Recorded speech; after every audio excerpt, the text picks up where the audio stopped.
معنا من أخبارنا الثابتة في إطار مبادرة الرئيس السيسي 10 مليارات جنيه لتمويل المشروعات التكنولوجية للشباب.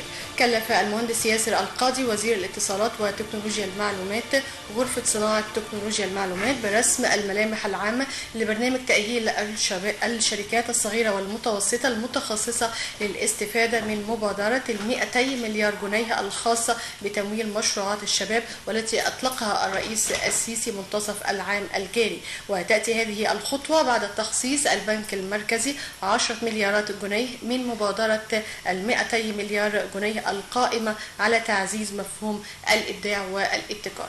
الخبر الثاني: رأس المال يتخطى نصف تريليون 71 مليار جنيه أرباح البورصة منذ قرار تعويم الجنيه. تجاوزت أرباح البورصة خلال الجلسات الأربع الماضية 71 مليار، ووصلت الأرباح إلى 8 مليار أمس الأول، وفي جلسة الثلاثاء وصلت 16.5 مليار جنيه، وفي جلسة الاثنين وصلت إلى 17 مليار جنيه و29 مليار جنيه في جلسة الأحد الماضي. وواصلت البورصة تحقيق مستويات قياسية منذ إعلان البنك المركزي عن تحرير سعر الصرف نهاية الأسبوع الماضي، وحققت صافي ربح بلغ 8.5 مليار جنيه. يعتبر صعود البورصة المصرية وتحقيقها صافي ربح 71 مليار جنيه نتاجا لكل من قرارات المجلس الأعلى للاستثمار القرارات الأخيرة له، وأيضا قرار البنك المركزي الأخير بتعويم الجنيه. ننتقل إلى لقاء الهواء بهدف محاربة البطالة وتأهيل الشباب وتنمية مهارات المتدربين، رفع كفاءة أدائهم وفقا لمقتضيات حاجة العمالة ومسايرة التطور التكنولوجي في العديد من المجالات والتخصصات الفنية والمهنية. من هذا المنطلق أنشئ جهاز التدريب الإنتاجي لحرف التشييد والبناء، ليكون أحد الأجهزة المنبثقة من الجهاز المركزي للتعمير من أجل توفير فرص عمل للشباب وتدريب وربطهم أيضا بسوق العمل. حول هذا الموضوع يسعدنا أن يكون معنا الأستاذ محمد غبارة، مدير العلاقات العامة بجهاز التدريب بمنطقتي الإسكندرية ومرسى مطروح. أهلا بحضرتك أستاذ محمد. أهلا بحضرتك فندم. أستاذ محمد، خلينا في البداية ناخد نبذة عن هذا الجهاز.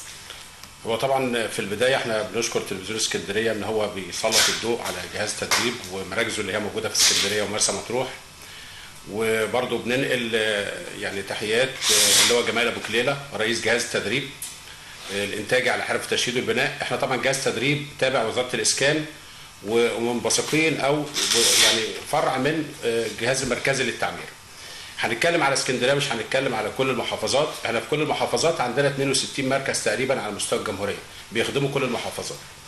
هنتكلم على اسكندريه، احنا عندنا مركز تدريب الراس سودا، ومركز تدريب في منطقه الحضره، ومركز تدريب في منطقه برج العرب، بالاضافه الى مركز تدريب في مرسى مطروح.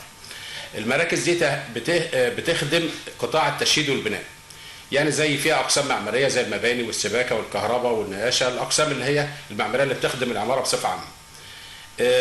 طبعا المركز نجار مسلحه ونجار مسلح، البلاط، كل الاقسام اللي هي بتخص العماره. طبعا الطلبه اللي بتيجي عندنا مش هنقول احنا، طبعا انا عايز اقول ان انا قلت قبل كده ان هم المتسربين من التعليم واللي غاوي حرفه. يعني ممكن اكون انا مؤهل في علميا في مكان تاني او دبلوم تجاره بكالوريوس او كده، ولكن انا عايز اشتغل بالحرفه بايدي، او انا صنايعي واحد نقاش وعايز يقوي الحرفه بتاعته، او بيروح على مركز تدريب اللي جنب منه بيتعلم وبياخد شهاده.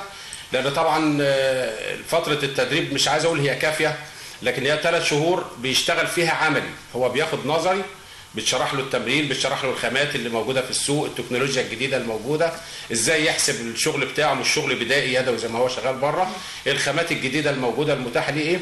بيخرج بعد كده بيطلع يكمل الصنعه بتاعته في السوق. بالنسبه للطلبه عندنا متاح عندنا من 15 لغايه 35 سنه، السن من 15 لغايه 35 سنه. في حاجه كمان طبعا ان احنا عندنا مش طلبه بس عاديه، احنا عندنا كمان دورات بنخدم لربات البيوت. تيجي مثلا بكشف 10 20 30 وعندهم ناس عايزين يتعلموا الصيانه المنزليه، اعمال الصيانه المنزليه، يعني ازاي في حصل قفله صغيره في الشقه، في عطل في حنفيه الميه بتاعتها او في الخلاط، فبتيجي ازاي تتعلم تعمل الصيانه المنزليه. في دورات. بيتم القبول عن طريق الجمعيات فقط ولا ممكن السيدات؟ لا ممكن السيدات عادي تتقدم. بالظبط دي حاجه. لكن احنا اصلا في الاساس قائمين على تدريب الشباب، لكن دي حاجه جانبيه اضافيه معموله الوزاره عاملاها بتخدم بيها برضو يعني عشان ما نبقاش يعني ايه مميزين، احنا بنخدم شاب وما نخدمش كده. بالنسبه للسيدات المتقدمات ليهم عمر معين ولا مفيش؟ هو كله السن واحد، من عندنا من 15 لغايه 35 سنه. في حاجه تاني بالنسبه طبعا اسكندريه الحمد لله كان لنا الحظ ولنا الفرصه ان احنا جالنا معدات تقيله. معدات تقيله، احنا كان عندنا مركز رئيسي في العاشر من رمضان ومركز في 6 اكتوبر، مدينه 6 اكتوبر. اسكندريه جالها الحظ الحمد لله ان احنا في مركزين، مركز يعني الراس سودا ومركز برج العرب نزل فيهم ونش الشوكه او اختبارات، يعني اللي عايز بياخد دوره، اللي عايز بيتعلم قياده. ويمكن انا حتى جايب بظروفها النهارده رخصه قياده. النهارده اللي بيشتغل في قلب اللي بيشتغل في شركه لازم يقول له اديني رخصه مزاوله مهنه او اديني رخصه قياده بتاعت المعده، لازم يكون حاصل على الرخصه. فهو بيجي عندي بياخد الدوره وبياخد شهاده خبره وبندي له رخصه قياده بالشكل ده معتمده من ظاهره كده حضرتك مش فاهم؟ لا هي بالنسبه لحضرتك كده ظاهره في الكاميرا. تمام كده تمام. فدي حاجه بالنسبه طبعا يعني تعتبر سهلت على بتاع اسكندريه، بدل ما بينزل مدينه 6 اكتوبر فبياخد الدوره، بيجي لنا بياخد الدوره بيطلع يشتغل بيها. وخصوصا تمام.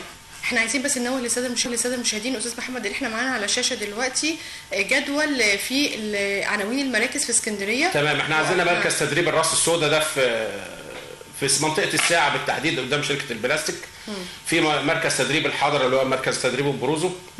مركز تدريب في برج العرب.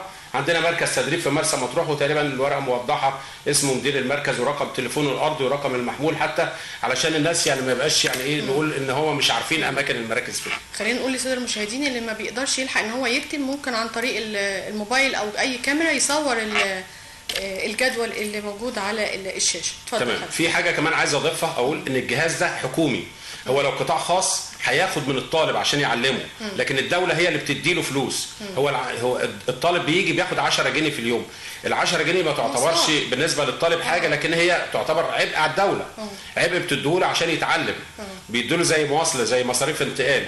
الحاجه الثانيه ان هو مش بياخد ال10 جنيه بس، هو بياخد تكلفه. اذا كان مثلا قسم نجاره بياخد حته مثلا قطعه خشب بياخد بيقص فيها بيتعلم بينشر بيرمي، والخشب ده كلته المهدر ده ما على حساب الدوله. الدوله بتديهوله عشان يتعلم، بتديله اسلاك اذا كان كهرباء دوائر كهربائيه، اذا كان بيوصل حاجه فالاسلاك دي بتتقطع كلها مهدره. فاذا الخامه الدهانات بيعلموا دهانات حيه، بيعمل تمرين واثنين وثلاثه بحيث ان هو يطلع بالفعل نقاش. فالخامات دي كلها بالاضافه لل10 جنيه بالاضافه للشهاده بقى اللي هو مجهود الناس خلال ال3 شهور عشان يعلموا. فانا بقول للشباب اللي هو اللي جاي بيبص بيقول هيديني 10 جنيه عشان يعلمني، لا، انت لو رحت لقطاع خاص او اكاديميه هتدفع فلوس عشان تتعلم، لكن الدوله هي اللي بتديك فلوس عشان تعلمك. وفي الاخر مش يعني هي مش هتربطك بوظيفه معانا وتقول لك تعالى، لا، ده انت اللي هتتفتح لك ابواب الرزق والمكان بتاعك ان انت تروح تشتغل في اي مكان تاني. احنا قلنا شروط التقديم من سن 15 من سن 15 وهنقول شرط اجاده القراءه والكتابه، لان برضو عندنا بيبقى في مذكرات مطبوعه، طبعا برنامج تدريبي لازم الطالب يعني يبص عليه يشوف ازاي الرسمه حاجات كده، لازم يكون بيقرا جدا. هنقول للطلبه والطالبات. الطلبه والطالبات لمن يرغب يعني. تمام لمن يرغب بالظبط. بالنسبه للطلبه المتسربين من التعليم، بالنسبه للطلبه المتخرجين من الثانويه الصناعيه. تمام. طبعا هو الجهاز طبعا عامل عده دورات، عايز اقول اللي هو التدريب العادي اللي هو التحويلي، وفي تدريب لمشرف تنفيذي، يعني ممكن يجي دبلوم صنايع وراح يشتغل في شركه بدون ذكر مسمى شركه معينه. الشركه دي بتقول له انا عايزه شهاده خبره ان انت شغال في الحته الفنيه او ان انت عمل، فبيجي عندنا بياخد الدوره لمده مثلا 6 شهور يطلع مثلا مشرف تنفيذ. دوره كذا طلبه الجامعات بتيجي، احنا المفروض مكتب رئيس الجهاز مفتوح، رئيس جهاز التدريب اللي هو جمال ابو كليله مفتوح وفتح بابه للجامعات اللي عايز الطلبه عايزه تروح في الصيف للمدارس الثانويه الصناعيه لاي حد عايز يروح يعمل معاه بروتوكول يعمل معاه تعاقد، مفيش مشكله لان الدوله مدياله منح ومدياله امكانيات ان هو يعلم بيها الشباب. مش كده وبس، في حاجه ثانيه انا كمان يمكن عايز اضيفها، ان مراكز تدريب تعتبر انا قلت قبل كده ان هو مقاول او راجل خدمي الدوله ميسره لكل المركز تدريب اللي موجود في الراس السوداء او مركز اللي في الحضره او كذا، الناس المحيطه اللي حوالين منه، لو في مدرسه مش هنقول الاهالي، لو في مدرسه عندها تخت مكسره ايه اللي بيحصل؟ المفروض المدرسه، اداره المدرسه بتتواصل مع مركز تدريب وبتقول والله احنا عندنا 100 تخته مكسوره او عايزين نصنع 100 تخته. المفروض المركز كده كده الموظف اخد مرتبه. فدي حاجه تعتبر ايه يعني شغل زياده عليه اضافي هو بيعمله، ما فيش مشكله عنده، لانه كمان بياخد منه اجر رمزي. انا بجيب التخته وبصلحها، لو انا جبت نجار بره النجار هياخد 10 جنيه سي مثلا على القطعه. لو انت جيت على مركز تدريب هتلاقيه بياخد منك جنيه او 2 جنيه نظير تصليح التخته. فدي حاجه برضو. فانا ممكن مراكز تدريب بتصنع تخت، ممكن تصنع بلاط، فيها ورش كريتال ومعدات موجوده، لكن هي عايز اقول الاهالي هي اللي ما بتستفادش، او الناس اللي ما بتستفادش بالميزات اللي حوالين منها. احنا بنلقي الضوء بقى علشان الناس تبدا تتوجه وتبدا تستفاد من الخدمات المقدمه من هذه المراكز. خلينا نقول نسبه الاقبال حتى الان بالنسبه للمراكز في المناطق، أنهي منطقه نسبة الإقبال فيها عالية على هذه المراكز؟ والله احنا طبعا هنقوله يعني أكيد منطقة الساعة ومنطقة يعني الراس سودا تعتبر هي إيه بتتميز شوية إن هي فيها إقبال، لأنها منطقة زحمة ومكان يعتبر قرب من برج العرب، تعتبر يعني عايز أقول إيه محذوفة بعيد شوية، قرب منها مصانع وكده، واللي رايح هناك في برج العرب ده عايز يشتغل في مصنع ياخد 1000 و2000 مرتب وكده. فبيبقى إيه نسبة اللي هو جاي يتعلم دي نسبة إيه بسيطة شوية. لكن الحمد لله ربنا بييسر، وبيجي ناس بتبقى فعلا في البناجر اللي حوالين مننا بنجر السكر فيها برضو موجودين ناس بيجي عايزين يتعلموا. بالاضافه ان جهاز التدريب مش بيخدم الطالب العادي بس، جهاز التدريب بيخدم القوات المسلحه، جنود القوات المسلحه بيجي اخر 6 شهور او مثلا اخر 3 شهور في جيشه بيتبعت عندنا على اساس ياخد فرقه تاهيليه لما يخرج للشارع بره يقدر ان هو يكون معاه صنعه. تمام، احنا معانا الجدول مره ثانيه بس للساده المشاهدين. اتفضل حضرتك. اتفضل يا استاذ محمد. بيبدا اللي هو العسكري بعد ما بيخلص، قبل ما بيخلص جيشه 3 شهور القوات المسلحه بتبعته لمراكز تدريب، بيتقال في مراكز تدريب في القوات المسلحه ومراكز تدريب ملحقه بره في زي جهاز تدريب وكده. في كمان المساجين برضو بروتوكول معمول قبل كده، بروتوكولات مع جهاز التدريب واداره السجون، كان المدربين بيروحوا لغايه المساجين نفسهم بحيث اللي هو خلاص المسجون اللي قرب يخرج هيخرج ده هيعمل ايه. فهم طبعا في اداره السجن بتبقى منظمه المجموعه دي كده، عندها ميول فنيه او ممكن ميول حرفيه ان هم يشتغلوا، ده عنده ممكن يبقى بنا، ممكن يبقى كهربائي، ممكن كذا، فبينظموهم وبيبدا يتبعت لجهاز التدريب ويقول والله المجموعه دي عايزه قسم كذا، دي عايزه كذا، بتبدا المراكز دي بتنتقل بمعداتها بعربياتها بتروح لقلب الناس دي بتدربها في السجن. بالنسبه للمتدرب اللي عايز يكون مدرب او محاضر، تمام، هو طبعا دي طبعا لان الجهاز التدريب ده حكومي فبيتبع الشروط طبعا التعيينات وحاجات كده، طبعا دي للدوله، طبعا ده احنا ما نقدرش نتدخل فيها، لكن احنا بنقدر نستفاد بالطالب نفسه اللي خرج. احنا كده كده كل مركز عامل داتا كامله للطلبه اللي خرجت من عنده بتقوم بكده. فممكن الطالب ده المتفوق احنا عندنا جالنا فرص عمل وحاجه متاحه، الشركات طبعا مش عايز اقول يعتبر بالجهود الذاتيه وبالمعارف للناس كده كده بالعلاقات، فبينطلب مثلا مجموعه من الناس نجارين مسلح حدادين كده، فبنقدر نبعت الناس دي للاماكن دي. دي حاجه. الحاجه الثانيه ان الجهاز زي ما انا قلت اللي بيبقى فيه خدمه بيئه، مشروع خدمه البيئه اللي الدوله عاملاه، بيصنع تخت او بيصنع بلاط في ورش بلاط او بيصلح تخت او حاجه كده، فبياخد برضو الصناعيه دول، لان الجهاز عنده احيانا هو ممكن يستفيد بعمال من بره ويدفع لهم اجر لهم، غير لو انا مش متوفر عندي الحرفي المتواجد اذا كان نجار او كذا مش موجود جوه في المنطقه وانطلب منه شغل، فممكن بيستعين بعماله خارجيه من بره مقابل ايه؟ مقابل اجر. فاحنا بنجيبه مين؟ المميزين اللي عندنا في الكشوف الموجوده. فاذا كده كده هو مستفاد. في حاجه ثانيه انا عايز اقول لحضرتك حاجه، ان مش عايز اقول يمكن نسبه 75% من الناس اللي اتخرجت من مراكز التدريب او من جهاز التدريب بعد ما طلعت جات لهم فرص عمل في شركات برضو بدون ذكر اسماء ودول عربيه كانت زي السعوديه او دول الخليج، وكانت متعاقده مع جهاز التدريب ومعمول بروتوكول معين ان هو ياخد الشباب دول يدربهم بره او يطلعهم بره للشغل، وكانت عقود عمل مجزيه وكان الاكل والشرب يعني كل حاجه كانت تقريبا الشركه دي متكفله بيها. بنيجي ندور على العماله مش موجوده، نيجي مثلا وليكن لو حداد كريتال يقول خلاص ده انا فتحت ورشه ومش عايز اشتغل، هو خلاص لقى فرصته، نجار مسلح ده انا جبت عده وشغال، لا ده انا ظبطت حالي وخلاص كده، فاصبح ان هو الحمد لله ان احنا بنسد حاجه السوق المصريه، وهو نفسه بيطلع بيشتغل، يعني مش ان هو جاي يهزر، لا هو جاي يشتغل وطلع فعلا لقى مجال عمله بره، مش محتاج يسافر بره، يمكن لقى فرصته في مصر يقول لك احسن من بره. استاذ محمد، هل يمكن النظر في الفتره اللي جايه عن المدى العمري لقبول المتقدم؟ يعني من 15 ل 35 فيما فوق 35.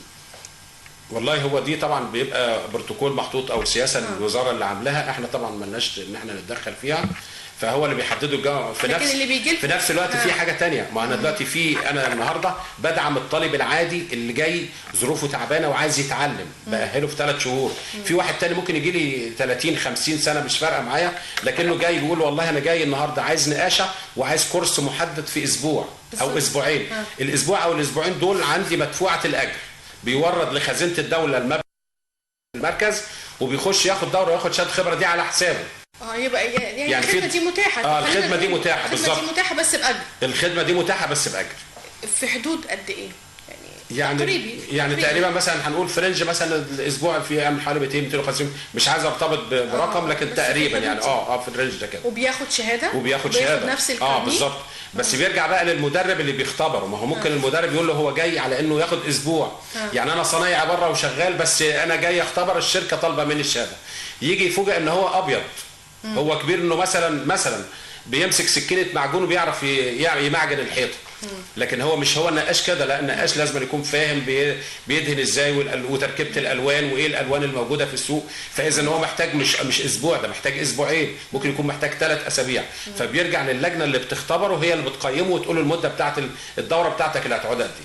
تمام، انا بشكرك شكرا جزيلا. بنشكر الاستاذ محمد غباره مدير العلاقات العامه بجهاز التدريب الانتاجي لحرف التشييد والبناء بمنطقتي الاسكندريه ومرسى مطروح. بناتي الى ختام لقاءنا وايضا ختام حلقتنا النهارده من الاسكندريه مباشر اسره يوم الجمعه، على وعد ان نلتقي باذن الله يوم الجمعه القادمه. الى ان نلتقي، لكم منا ارق التحيات.